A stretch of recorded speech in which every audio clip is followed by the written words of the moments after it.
მთავრობა დაუბეგრავი მინიმუმის შემოღებაზე მუშაობს. სამუშაო ვერსიის მიხედვით 500 ლარზე ნაკლები ხელფასი აღარ დაიბეგრება. თანხა საშემოსავლო გადასახადის დეკლარაციის საფუძველზე დასაქმებულ წლის ბოლოს დაუბრუნდება. ჩვენ ვაპირებთ შემოვიღოთ დაუბეგრავი მინიმუმის ცნება, რაც უფრო სოციალურად სამართლიანია, თუმცა განაკვეთით არჩება უცვლელი და იქნება ამ ეტაპზე იქნება 20%. მაგრამ შემოვა დაუბეგრავი მინიმუმი, რაც საარსებო მინიმუმის ტოლი იქნება.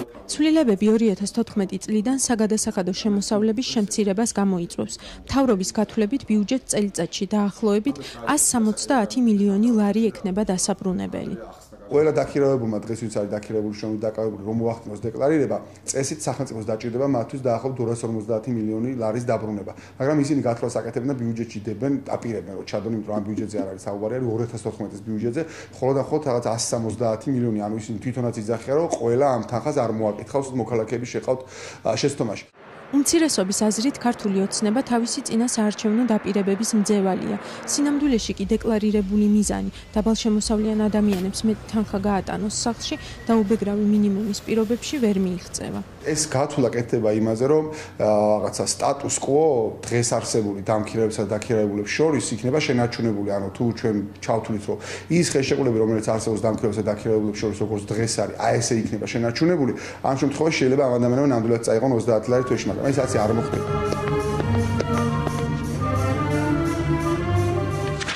დაუბეგრავი მინიმუმის ცნება გააძლიერებს ბიუროკრატიას და გააჩენს ეგრეთ წოდებულ ხვრელს კანონმდებლობაში, რაც მომავალში კორუფციის წყარო გახდება.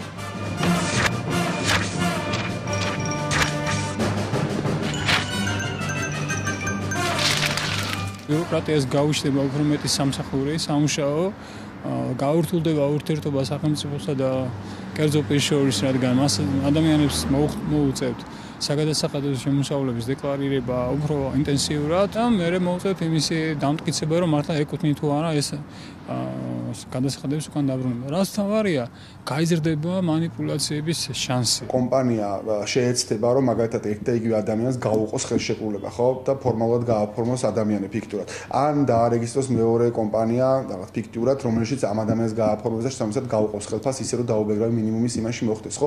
ასეთ შემთხვევაში საგადასახადო ინსპექტორი იქნება თუ შემოწმებელი სახელმწიფო ბიუროკრატია, რომელიც ამას ეხება, ცხადია ეცდება, რომ გამოავლინოს ესეთი რაღაც ფაქტები. ამ შემთხვევაში კორუფციის საფრთხე ხდება სწორედ აქ. საკანონმდებლო სისუსტით პირველ რიგში ისევ დამქირავებლები ისარგებლებენ.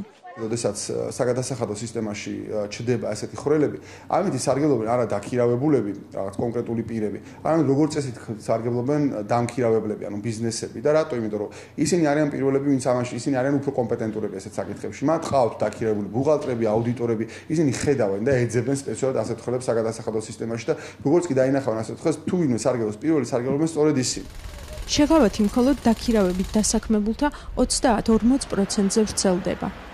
ამ კატეგორიის დასაქმებულებს საშუალება ექნებათ 2013 წლის შედეგებიდან გამომდინარე 2014 წლის დასაწყისში მიიღონ უკან დაუბეგრავი მინიმუმის მოცულობის შესაბამის საგადასახადო შეღავათი, რაც არის 360 ლარი. 500 ლარიანი ხელფასის შემთხვევაში ხელზე ასაღები თანხა იქნება 400 ლარი და დამატებით ეს დასაქმებული უკან მიიღებს დაახლოებით ერთი თვის ხელფასს 360 ლარს. დაუბეგრავი მინიმუმი კანონის წინაშე თანასწორობის პრინციპს არღვევს. რა დააშავა მაგალითად ადამიანმა, რომელსაც აქვს ჯიხური და შემოსავალი აქვს 500 ლარი. ან რა დააშავა ადამიანმა, რომელიც სახლს აკირავებს და შემოსავალი აქვს 500 ლარი.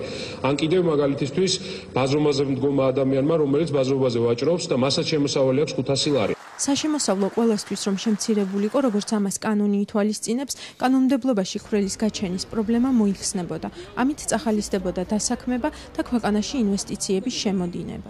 არ აპირებენ შეამცირონ საშემოსავლო გადასახადი 20-დან 18-მდე. კანონში გიწერია, რომ საგადასახადო ქვეყნის სახელმწიფოს აქვს ვალდებულება, რომ ეს სულად ესეში მოხდეს, თუ მიიღებენ ასეთ ტიპის გადაწყვეტილებას, ეს ეწინააღმდეგება საქართველოს კონსტიტუციას და თავისუფლების აქტს, რომელიც არავის არ გაუქმებია, რომელიც გულისხმობს, რომ საქართველოში გადასახადების გაზრდა რეფერენდუმის გზით შეიძლება მოხდეს მხოლოდ. თუ ცვლილებები 2013 წლის 1 იანვრიდან ძალაში შევა, დაქირავებული პირი 2014 წლის 1 აპრილიდან შეძლებს საგადასახადო ორგანოს დაუბეგრავი მინიმუმის გამოყენების და გადასახადის ბიუჯეტიდან დაბრუნების მოთხოვნით მიმართოს.